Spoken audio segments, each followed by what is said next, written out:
Hey guys, we are bringing you, it's a big day, we're bringing you at-home workout number 50. It's the workout of the day for Saturday, May 2nd.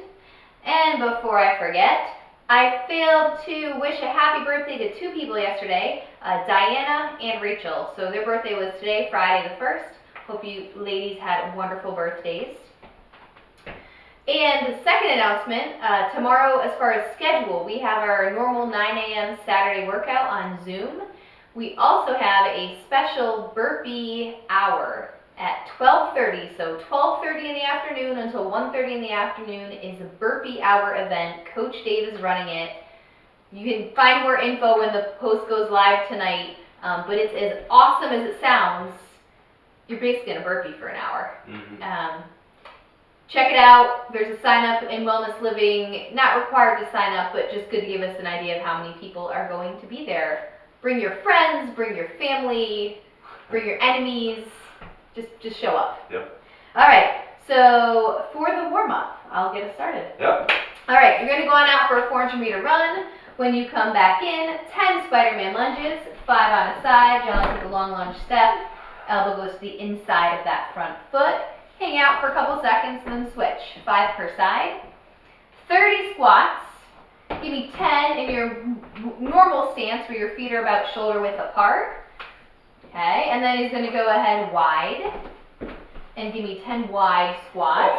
Probably not going to go very deep on that wide squat, but it's important to keep those knees out and send the butt back.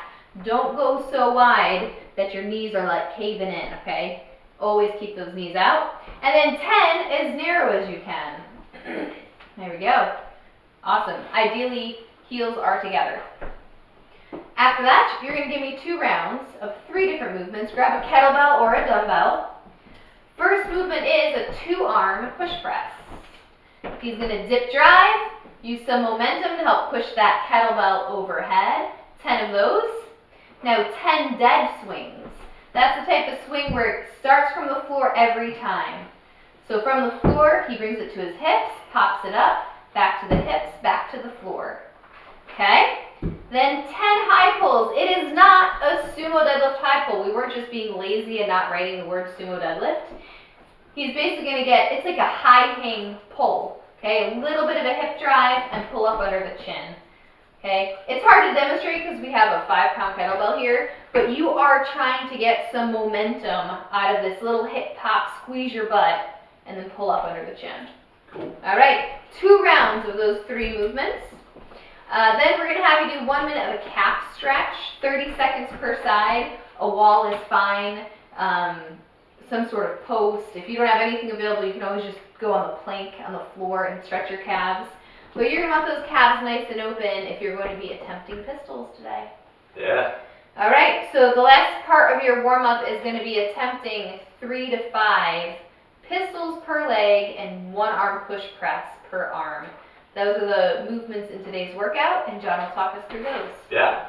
So the workout that you're going to do today is a 40-30-20-10 rep scheme, sort of. What's going to happen is you'll run a 400-meter run, and then it's 40 pistols, and then 40 1-arm push presses. Then you go back out for another 400-meter run, and then it goes to 30 pistols and 30 push presses. 400-meter run, 20-20, 400-meter run, 10-10, and then you are done. The pistols and the 1-arm push presses are total. So 40 means you're doing 20 right and 20 left for both push presses and the pistols. So we're going to talk about the pistols first. Nikki's going to line up. I'm going to have you line up sideways for the camera there. Okay. Nikki, as you may well know, is pretty good at pistols. So she's going to lift 1 foot off the ground. She's balancing nicely on that left foot in this case. She's going to make sure to initiate by dropping her butt back. Yeah, that allows her knee to stay vertical just a hair longer and lets her clear all the way down to that nice deep squat and then come on back up. Pistols tend to get ugly when people try to step forward into them, and I'm not even going to have Nikki demo it because it is really tough on the knee. That hinging back is really crucial to the movement. If you don't have the balance for this, or the strength or whatever, there are lots of modifications. Number 1, Nikki can go to an elevated position, something that's going to control her depth. Here she still gets to work on that brute strength, she still gets to work on the balancing and positioning, but it just gives her that chance to not fall over, right? Yep. If you don't love going to that position, or if you just want something different, you can go up to a door jamb or anything that you can use for a little bit of stability, that she can hold on to that so she doesn't fall over, and even use her arm to help pull her up a little bit.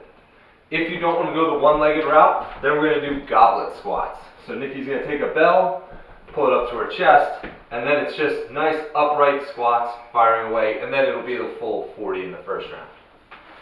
So those are the options for pistols. Just real quick, Nikki, can you show me like 3 in a row alternating legs? Sure. This is about kind of the pace of pistols, right? They're not real quick, just real steady movements. And again, she's trying to send her butt back to start. From there, we go to the one-arm kettlebell or dumbbell push press. We've done a few of these so far during these at-home workouts. Nikki's going to curl that belly in nice and tight. She's got a straight line from knuckle to elbow. That's important because it keeps her elbow sturdy. If the wrist folds back, it leads to a kind of a weak point in the elbow. So she's going to curl into that nice and tight. She's going to load down into a slight knee bend, and then she'll squeeze her butt, flex her quads, and fire straight up overhead. Bring it back down, and you can give me a few right in a row. You definitely don't need to alternate every rep on this, and you shouldn't, but you might be doing every 5, every 10. The point is you don't have to do all 20 in a row on one hand and then all 20 on the other. You can alternate as needed to get through that workout. And that's for the pistols too. You can alternate every leg, every rep if you want, or you can hit a few on one side and a few on the other. Just make sure to keep it even on the sides. Yep. So 40, 30, 20, 10. Cool. Pistols, one-arm push presses with a 400-meter run before each round. All right. If your implement is too heavy for a one-arm push press, do a 2-arm push press and just do the total number. A-okay. All right. For the cool down, you're going to give me a sit and reach for 2 minutes. Nice. Okay, one of John's favorites. Yes. That's all. Lean it forward, old school. Try to grab those toes. Try to relax and sink into that stretch. As always, you put a little bend in the knees if that feels better on your back, if you want to bring the stretch more in your back. After 2 minutes of sit, that wasn't even close to 2 minutes. Whew. All right, we're going to do a seated quad stretch. Okay, so he's going to kind of bend one leg, try to pull that heel towards his butt. He just kind of leans back into it. We're going for 30 seconds on a side. If this is really uncomfortable for you, you can always do a standing quad stretch instead. Cool. Okay, 30 seconds on the side, and that's it. Yeah. That's all we got for Saturday morning. We hope to see a bunch of you at the 9 a.m. class, and can't wait to hear about the results from the burpee hour. Yeah, that should be fun to hear. I don't think we're going to be there. We're going to be in the middle of the woods. Maybe I'll give you some burpees, some Appalachian Trail burpees. Maybe. Maybe. Enjoy, guys.